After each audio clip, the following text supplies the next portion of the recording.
Hello guys and welcome to How Much YouTube channel. Today I'm going to review and show you how to set up the 7-port Nerd Miner. It is absolutely gorgeous. It looks really nice on your desk.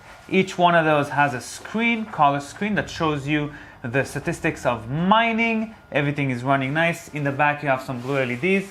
To set it up, simply plug in your 7-port USB hub into power.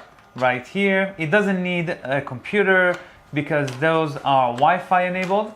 Now what I will do is plug in one by one and simply follow the instructions. You're gonna log in to your Wi-Fi on the Nerd Miner and simply set up with your Wi-Fi and your Bitcoin address, and you do it again one by one, again and again.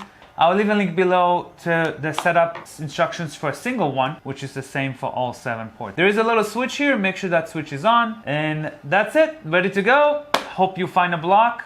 This whole combo costs less than 200 bucks right now, so enjoy that deal. I'll see you guys in the next video. Comment below what you think, like the video and subscribe to our channel.